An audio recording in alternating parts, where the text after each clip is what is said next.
Елін сүйген жүректен ел сүйінер іс туады. Ел жанды азаматтың өркендісі уақыт көші алға озған сайын өркештене биіктеп ұлағатты жолға айналады. Ел мерейін асырады. Бүгін мен ертеңге өнегелі жол боп тартылады. Көз көргеннің көңілін тастады, жас буынның жігерін жаниды, арманын қанаттандырады.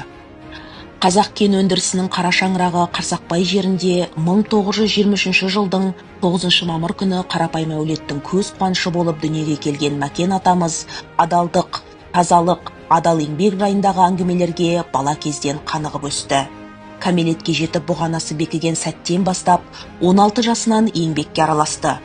Сол тұста ұланғайыр қазақ даласына даңқы асқақтай таралып жатқан Қарсақбай мыс қорыту зауытында 1939 жылы қарапайым жұмысшы болып еңбек жолын бастады. Қазақтың қаныш атанған ұлы тұлға Қаныш Имантайұлы Сәтбаевтың өнегесін көріп, кеңесін тыңдаған, ізіне ерген тұстары да осы жылдар болатын.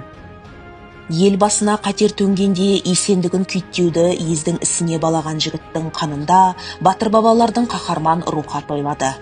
Әскери комиссариатқа қайта-қайта барып, майданға жіберуді сұрана жүріп, 1942 жылдың қаңтарында қанды соғысқа аттанады.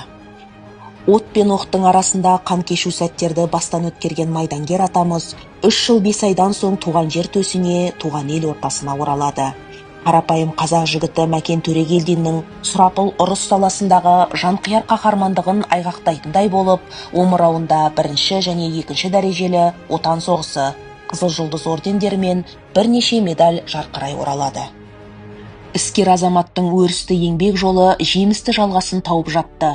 1952-55 жылдары Урал-Чермет разведка тресінің Свердловск геологиялық барлау экспедициясы бастығының орынбасары болып табысты еңбек етсе, 1955-56 жылдары Жезқазған аудандық жоспарлау комиссиясының төрағасы ретінде көптеген игілікті шаруалардың басынан табылды. 1956-62 жылдары да көпшіліктің көңілін мазалаған көкейкесті проблемалардың оң шешімін табуға ықпал етті. 1962-68 жылдар аралығында Жезді-Ұлытау ауданаралық аумақтық өндірістік ауыл шаруашылығы басқармасы бастығының 1-ші орынбасары, аудандық ауыл шаруашылығы инспекциясының бастығы.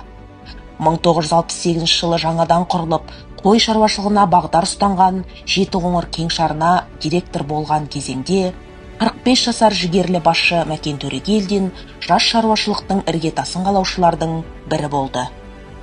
1970 жылдың наурызынан 1985 жылдың қазан айына дейін Жезді аудандық партия комитетінің 1-ші хатшысы болып қызмет атқарған уақытта Мәкен Төрегелдіұлы өзі басқарған ауданды облыс көлеміндегі айтулы аудандардың қатарына жеткізді. Мәкен атаның елге сіңірген еңбегі елеусіз қалған жоқ. Бейбіт күндердегі ерен еңбек үшін еңбек қызыл ту, құрмет белгісі ордендерімен, бірнеше медальдармен Қазақ КСР жоғары кеңесі президиумының құрмет грамоталарымен марапатталды. Зейнеткерлік жасқа жетіп, құрметті демалысқа шыққан кезде де Мәкен ата қол қусырып отыра алмады. 1986-88 жылдары Жезқазған облыстық тарихи өлкетану мұражайы Жезді қалашығындағы өлке тарихын зерттейтін ғылыми зерттеу бөлімінің меңгерушісі болды. Қазақ КСР министрлер кеңесінің 1988 жылғы 21 желтоқсандағы жарлығымен және мәдениет жөніндегі мемлекеттік комитеттің 30 желтоқсандағы бұйрығымен Жезді қалашығында тау-кен істері тарихының мұражайы ашылатын болды. Үлкен мақсатының жүзеге асуына жол ашылған Мәкен Төрегелдин мұражайға қатысты шаруалардың барлығының да басы қасында өзі жүрді. Мәкен Төрегелдин 1989 жылдың басынан өмірінің соңына дейін тау-кен және балқыту ісі тарихы мұражайының директоры болып қызмет жасады. 2015 жылы Жезді кентіндегі тау-кен және балқыту ісі тарихы музейіне Мәкен Төрегелдиннің есімі берілді. Тау-кен және балқыту ісі тарихы музейі облыстық Дулығалы қоғамдық қорының құрылтайшысы. Осы қордың президенті, идеялық жетекшісі Мәкен Төрегелдин тарихи орындарды сақтау, белгілі тұлғалардың есімдерін мәңгілікке қалдыру жолында ұшан теңіз еңбек сіңірді. Ол кісінің тікелей бастамасымен Амангелді Имановтың туған жері Балық Қарасуындағы Сардар дүниеге келген үйдің іргесіне 13 метрлік гранит тақталы ескерткіш орнатылды. Белгіні орнатуға Қостанай облысынан арнайы делегация қатысты. 1916 жылғы ұлт-азаттық қозғалысының рухани орталығы Дулығалы комплексін зерттеу, қалпына келтіру жолында Мәкен Төрегелдин соңғы 15 жыл тынбай ізденді. Құрметті профессор, Мәкен Төрегелдиннен қалған мән мағынасы ерекше тірі ескерткіш Аққайындар аллеясы мен тәуелсіздік қарағайлары.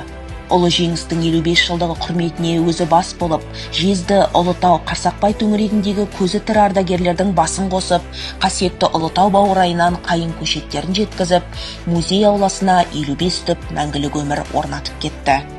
Мәкен Төрегелдиннің еліміздің қадірменді, көреген ақсақалы ретінде атқарған шаруаларының ең бір ғибраттысы Түркістандағы қасиетті Тайқазанның көшірмесін жасауға инициатор әрі себепкер болуы. Республикадағы түсті металлургия өндірісінің алыбы Балқаш комбинатында арнайы тапсырыспен барлық тарихи өлшемдері сақтала отырып жасалған Тайқазан көшірмесі 2002 жылы дүниежүзі қазақтарының екінші құрылтайы қарсаңында Түркістандағы Есімхан алаңына орнатылды. Сарыарқа халқының атынан тарту етілген бұл ғасырлық ескерткішті дайындауға қосқан жеке үлесі үшін Мәкен Төрегелдинге 2004 жылы Түркістан қаласының құрметті азаматы атағы берілді. Мәкен Төрегелдиннің республика мәдениетіне, оның ішінде музей ісіне, тәуелсіз еліміздің рухани дамуына қосқан азаматтық қайраткерлік үлесі, ерен еңбек үшін медалі, Қазақстан Республикасының мәдениет қайраткері құрмет белгісімен марапатталды. Соғыс және еңбек ардагері, Жезді, Ұлытау аудандарының, Түркістан қаласының құрметті азаматы, мәдениет қайраткері, өлкетанушы Мәкен Төрегелдиннің ұлағатты өмір жолын зерделей зерттеу, жас ұрпақтың санасына сіңіру, жас буынды өнегелі аға жолымен тәрбиелеу бүгіннен басталып, ертеңге жалғасуға тиісті қастерлі парыз. Парыз ақталумен ардақты.